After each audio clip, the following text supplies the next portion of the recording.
There are only two religions in this world. Um, and by this, we are speaking paradigms. There's two worldviews or two ways of thinking. Sometimes we call these two realities, but the point we wish to stress here is that there is two options, two ways of thinking and seeing reality. These are two religions because they're two belief systems, and ultimately all we have is how we believe about things. We can divide these two paradigms or Weltanschauungs to interpretations of what we see and feel and hear and so on, into the world of the nominal and the world of the ideal. These are precise categories or classes of observation. Another way of looking at these worlds is between Christianity and everything else. And this has a firm foundation in the very structure of reality and, in fact, the structure of how we think. We're spending some time here just trying to get that division straight in your mind because without that, everything is kind of confusing and we end up talking around and around and around without really going anywhere. So it's very important to get this division clear. Of course, normally people will look at the world as religion versus atheism, or those who believe in some kind of religion and those who don't. Others divide it in politically between conservatives and liberals and socialists and so on. So there's a lot of ways of dividing how we conceive of reality. Another way of dividing it is between logic and opinion, or between human rights and legal rights, or natural rights and the law. The main divider, where the line is between the absolute and the subjective or the relative. We can't make law into an absolute. We can't make opinion into an absolute. Therefore, these things need the backing of power. And power is justified or legitimized by two principles. And these are that the end justifies the means and might makes right. This may seem rather untenable, unacceptable, and we might associate these things with tyrannies and autocracies and so on. But in fact, if you're not a Christian, and by Christian I'm talking about the faith that's in the Bible and that defines a particular worldview, not necessarily the Christianity that we see in the church, modern church. But the point I'm making here is that if we don't work through a scientific, quantifiable, absolute foundation, what we have is opinion. And the opinion is based ultimately on emotion, and it can only be backed up by force. People may not need too much coercion because they agree with the um, ideas and activities of the major position of the government and people, the majority of the people. But the point is that if you don't agree with the majority position, then the recourse of the government and of those who support it is force. There's no logical reason, there's no absolute truth that the government can resort to say, well, look, your opinion is false, it's illogical, it cannot be backed up by um, strict reasoning. So, you are wrong by evidence, the evidence and the arguments. They use force. This is why you have cancel culture and the radical atheism that gets quite um, physical. They don't have the logical foundation, which brings us to another, or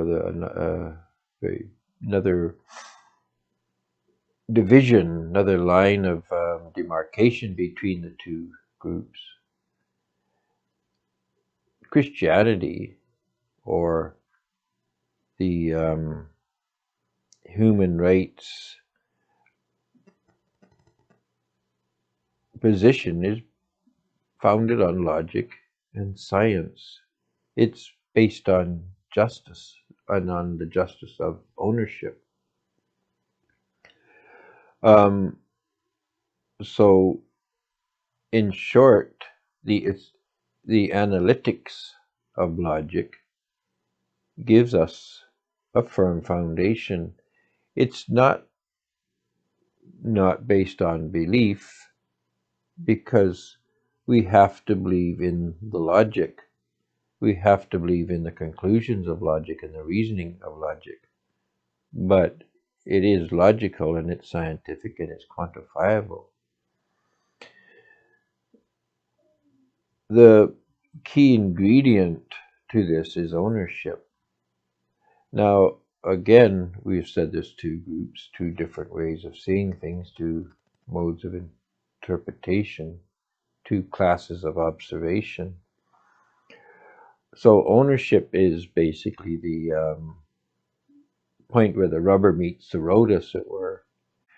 So Christianity sees ownership as based on authorship, or on the creative power. So this is true with humans too. Ownership is based on authorship, and that is the only credible foundation for ownership. The legal world puts ownership on power, on possession. So ownership is basically a legal right authorized by the government. And this brings us to the problem of democracy. Democracy is a majority vote that permits a government to authorize ownership, or to legitimize ownership. So this is all part of a religion, because it's a faith. There's nothing in the legality of atheism and democracy and this whole Babylonian system that justifies what it believes and does.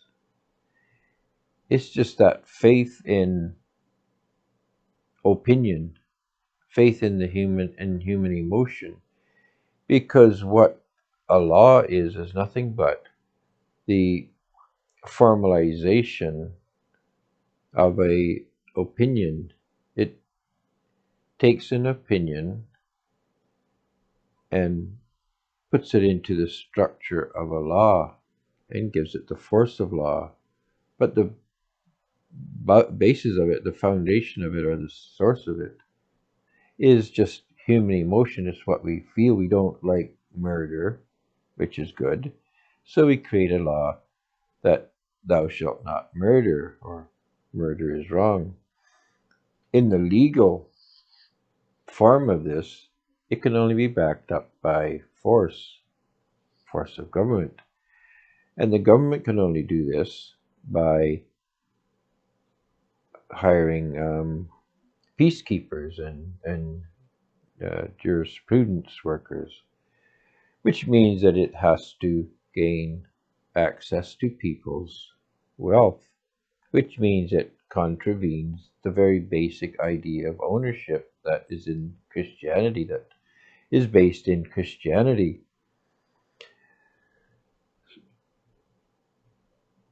So what we see is that we have a group, majority group, or at least one that has the majority power, that enforces its will upon the rest.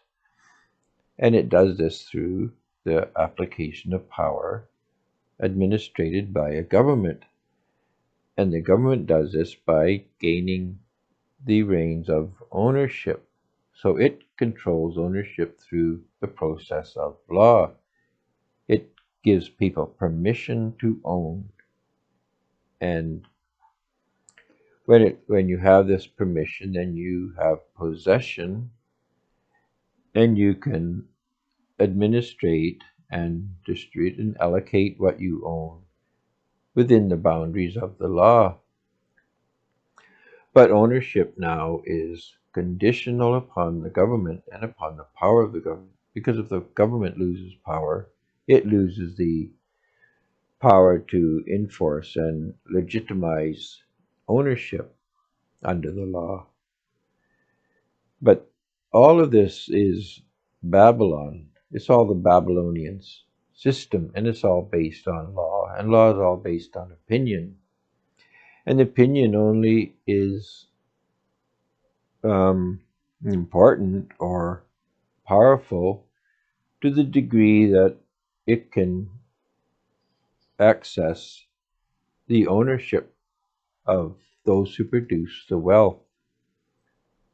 So this is what makes a war. There's a group of owners who believe in authorship, making ownership being the source of the right of owners. And you have the other group that contests this and says, no, power is the source, the foundation of rights. The end justifies the means, and the means is always power. So to wrap this little talk up, the only way to get out of Babylon, and we need to get out of Babylon, is through the creation of a community of justice.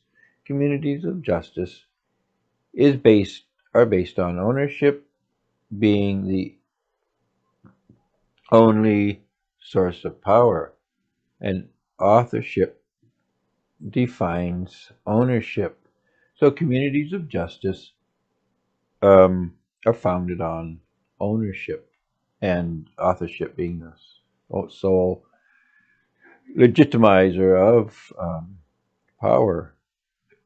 We can exercise the power that our creativity gives us, our authorship gives us. And by this means, we can defeat Babylon.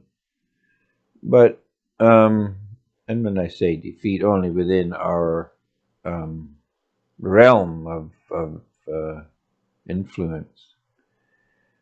A community of justice can be built with, or initiated with as few as 2 or 3 people, where 2 or 3 is gathered in my name, there I am also, is what Jesus said. And we use this group to be accountable to one another. And for this, we have a system of quantification of value. It's based on preferred shares. The group creates a quantification of value, or a money, a system of accounts, or a unit of accounts. And this is all explained elsewhere, and for lack of space, we're not going to go into it here. But the difference between Babylon and Christianity is the difference between Christianity and the world. This is where the line is, and this is the only place where the line can be drawn. It's between those who live by faith in logic and those who live by faith in power, or in opinion, the power of human authority, the power of law. So we either live by science and objective analytics within a community of justice, or we live by the application of power. That's the difference. And it's 2 religions, 2 bodies of faith. One is logic, scientifically substantiatable, verifiable, and the other, well, it's not. And that's the way it is. You can either live by justice and science, or by power and law.